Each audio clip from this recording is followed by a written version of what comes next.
Bonjour à toutes, bonjour à tous. Des annonces d'envergure nationale. Hier, depuis Chalon-sur-Saône, les ministres de l'Industrie et de l'Énergie, Sébastien Martin et Maud Bréjon, se sont rendus en Saône-et-Loire pour lever le voile sur la prochaine usine qui devrait voir le jour au niveau de la friche Nordéon.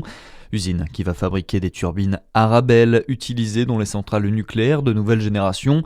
Un choix stratégique pour la France qui prépare l'avenir en misant sur ces centrales, mais aussi une grande fierté. Écoutez Maud Bréjon, la ministre en charge de l'énergie. C'est une fierté locale et une fierté nationale, parce que ça va faire venir beaucoup d'emplois, parce que c'est vraiment gage de développement pour un territoire qui est déjà un territoire d'industrie, et puis une fierté nationale, parce que ça s'inscrit dans tout ce qu'on porte, le développement d'une filière nucléaire française qui nous garantit de la souveraineté, qui nous garantit de l'énergie pas chère, qui nous garantit de la décarbonation, et ça c'est grâce à ce que font les acteurs locaux dont Sébastien Martin fait partie, c'est grâce à ce que fait l'État et c'est grâce à ce que font les entreprises en qui on a confiance. C'est aussi le message qu'on est venu délivrer aussi aujourd'hui et on arrive ensemble à avancer.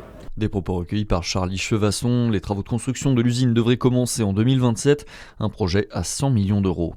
2 ans après les faits, un trentenaire condamné pour avoir tabassé un grand-père sous les yeux de sa famille. Ça remonte à l'été 2024 au bord de l'étang du Pasquier dans le Jura. Le septuagénaire venait de porter un coup de bâton au chien de l'agresseur qui courait vers lui, un staff non muselé qui n'était pas tenu en laisse.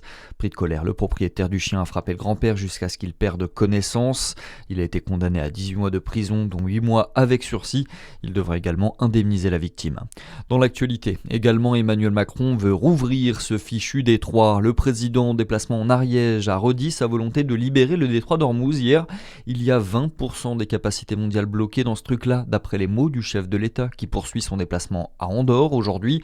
Hier, les États-Unis ont assuré examiner une nouvelle proposition iranienne pour débloquer le détroit. Pendant ce temps, l'ambassadeur iranien accuse les Américains d'agir comme des pirates et des terroristes lors du Conseil de sécurité des Nations Unies. Hier soir, il demande une cessation durable et permanente de toute agression contre l'Iran pour ramener la stabilité et la sécurité dans le Golfe, alors que la guerre au Moyen-Orient est entrée dans son 60e jour. Les retours à Dijon, où la rue de la Liberté se met au vert. La mairie va faire installer 46 arbres tout au long de cet axe emblématique du centre-ville. Des arbustes en pot qui vont venir donner une touche de nature à une voie qui reste très minérale à l'heure d'aujourd'hui.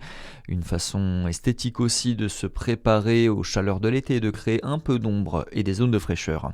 Et puis le Jura rend hommage à Louis Vuitton. Avant de devenir un grand nom de la mode et du luxe à la française, le jeune Louis était un enfant du Jura, né dans le hameau d'Anchet. Sa vie et son héritage sont retracés dans une exposition itinérante qui s'invite dans les collèges, les médiathèques et les musées du Jura. C'est tout pour l'essentiel de l'actu. À suivre votre météo sur Fréquence Plus.